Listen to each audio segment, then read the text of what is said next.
This is a video in clinical medicine from the New England Journal of Medicine.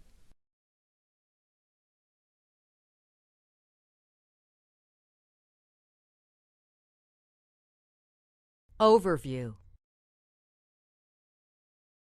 Carbon dioxide is generated in the body as a metabolic byproduct. Carbon dioxide dissolves in the blood and is transported in the bloodstream until it reaches the lungs, where it diffuses into the alveoli. The alveoli are ventilated through an open tracheobronchial tree and a patent upper airway.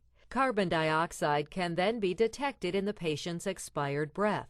The measurement of expired carbon dioxide provides insight into important life-sustaining processes that include metabolic, circulatory, and respiratory activity.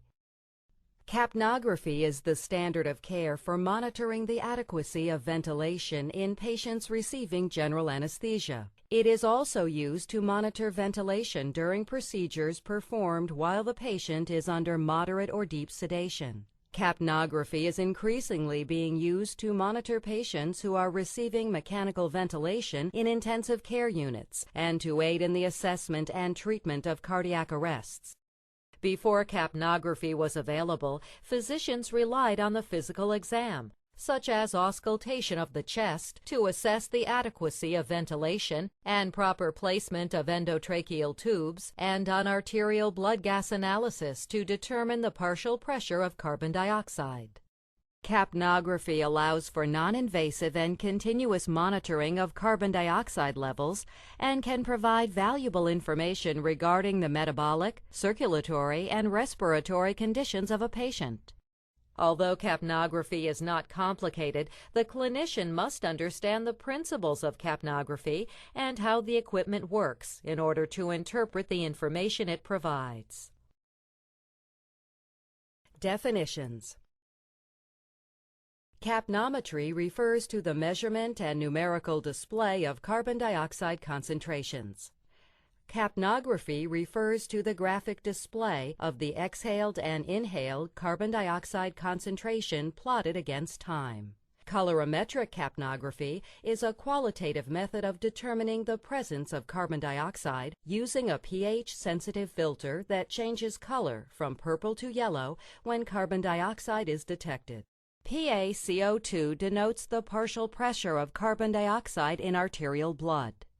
End-tidal carbon dioxide is the percentage concentration or partial pressure of carbon dioxide at the end of exhalation, normally 5% of atmospheric pressure or approximately 38 millimeters of mercury at sea level. Hypercapnia and hypercarbia refer to a greater than normal partial pressure of carbon dioxide in blood. Hypocapnia and hypocarbia refer to a lower than normal partial pressure. Indications. Capnography is used in the operating room to aid in the proper placement of endotracheal tubes and to monitor ventilation. Capnography is increasingly being used to assess the adequacy of ventilation and to monitor for hypercapnia or hypocapnia in treatment areas such as intensive care units, post-anesthesia care units, emergency departments and ambulances, endoscopy suites, sleep laboratories, and cardiac catheterization laboratories.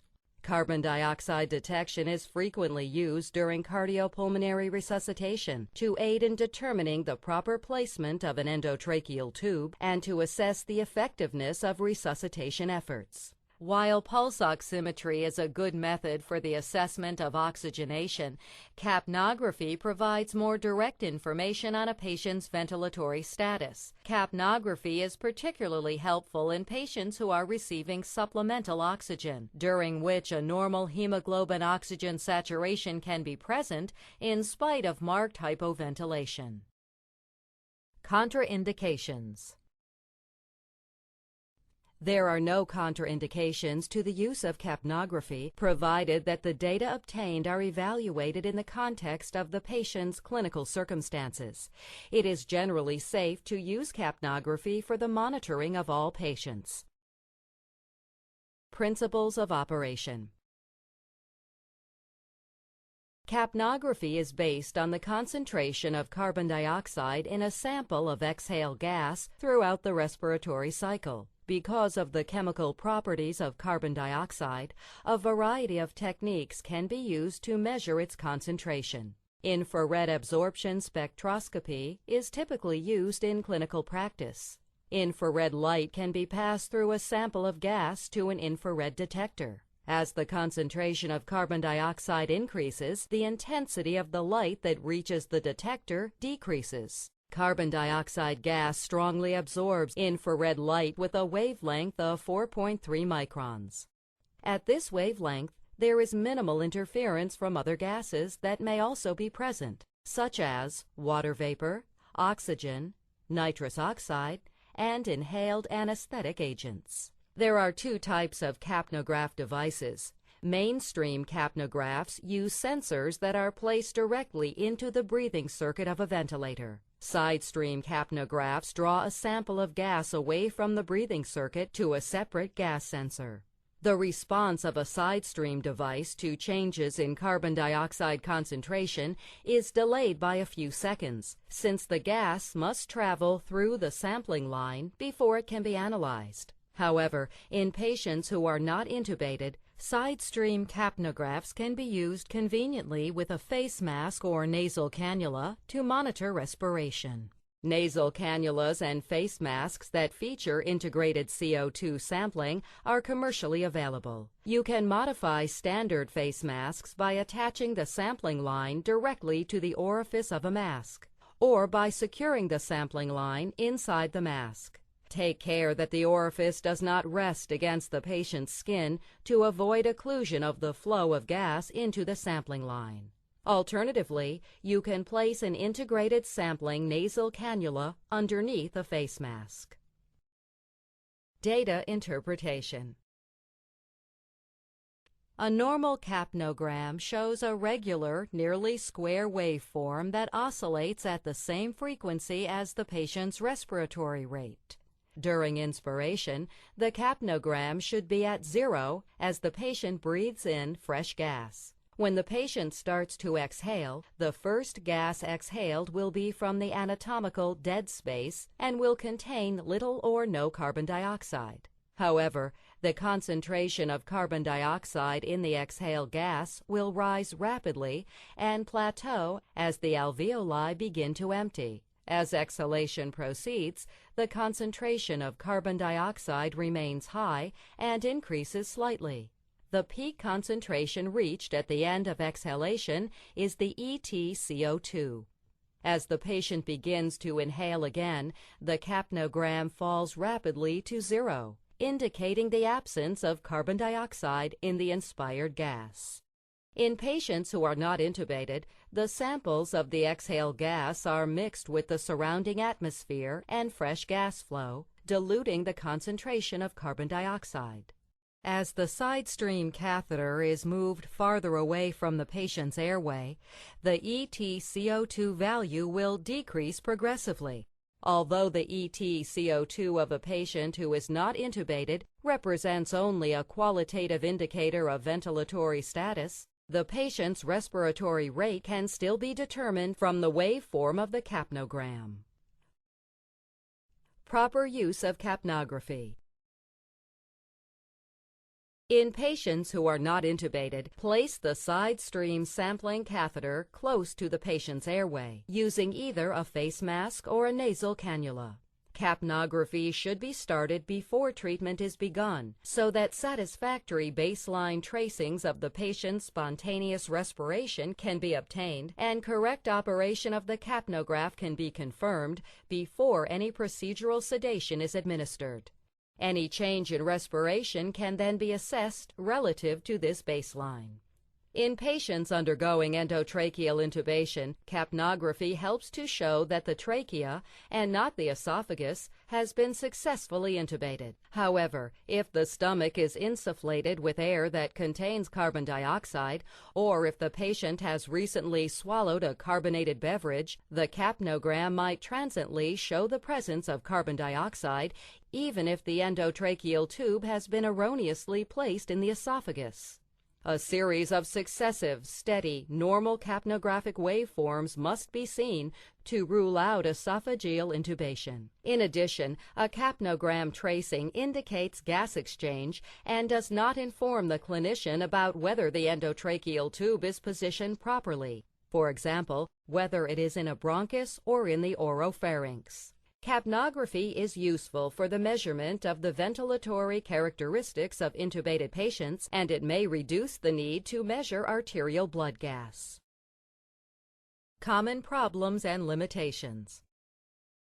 Capnography is valuable for monitoring a patient's respiratory status. However, it is important to be aware of circumstances that may affect its reliability and to be able to recognize and interpret abnormal waveforms that may result from pathologic features or from technical difficulties. Capnograms must always be interpreted in conjunction with other physiological variables, and clinical judgment is important. Loss of the capnographic waveform may be caused by apnea, disconnection of a ventilator circuit, occlusion or dislodgement of an endotracheal tube, or occlusion or disconnection of the sampling line. Waveforms that do not return to zero during inspiration indicate rebreathing of carbon dioxide. This can occur if the carbon dioxide absorber in an anesthesia machine is chemically exhausted, if a valve in the ventilator circuit is not functioning properly, or if the flow of fresh gas is insufficient. An elevated baseline can also be seen if the device is calibrated incorrectly. Decreases in EtCO2 can be due to hyperventilation, pulmonary embolism, cardiac arrest, sudden hypotension, hypovolemia, hypothermia, leaks in the sampling system, or a partial airway obstruction. Increases in EtCO2 can result from hypoventilation, rising body temperature, bronchospasm, adrenergic discharge, release of a tourniquet on an extremity, or ventilation of a previously unventilated lung. Shallow breathing transiently lowers EtCO2 because of dead space ventilation, but EtCO2 rises again when full gas exchange occurs. Cardiac oscillations result from the transmission of cardiac movements to the lungs and airways. These oscillations are usually seen when either respiration is slow or the tidal volume is small. Such oscillations suggest inadequate ventilation, and a capnogram with prominent cardiac oscillations suggests the need to initiate assisted or mechanical ventilation. Although capnography provides a quantitative measurement of EtCO2, it is not as accurate as blood gas analysis for the assessment of the partial pressure of arterial carbon dioxide. A gradient exists between the partial pressure of arterial carbon dioxide and EtCO2. This gradient increases as the dead space volume increases. In disease states characterized by increased dead space and ventilation-perfusion mismatch, such as emphysema, an arterial blood gas analysis is necessary for an accurate determination of the partial pressure of arterial carbon dioxide. Troubleshooting. Artifacts should be the last explanation for changes in critical values. Therefore, when a low or high carbon dioxide reading is obtained, a physical assessment of the patient must be performed before the assumption is made that the values represent equipment malfunction. If the patient appears to be clinically stable, consider the possibility of either leakage or occlusion of the sampling system. Make sure that the side stream sampling line is well connected to the circuit and to the water trap on the capnograph, and that the water trap is firmly attached to the capnograph. To quickly test the integrity of the sampling line and monitor, breathe into the sampling line. A waveform confirms proper sampling, although small leaks diluting the sampled gas may go unnoticed. The sampling line or water trap may become occluded with condensed water. Disconnecting the sampling line and flushing it with air from a syringe can sometimes clear it, but it may be necessary to replace these components. Elevating the side stream sampling line above the ventilator circuit helps prevent the entry of condensed water. A humidity barrier is also useful, although this will increase the response time of the capnogram. Complications.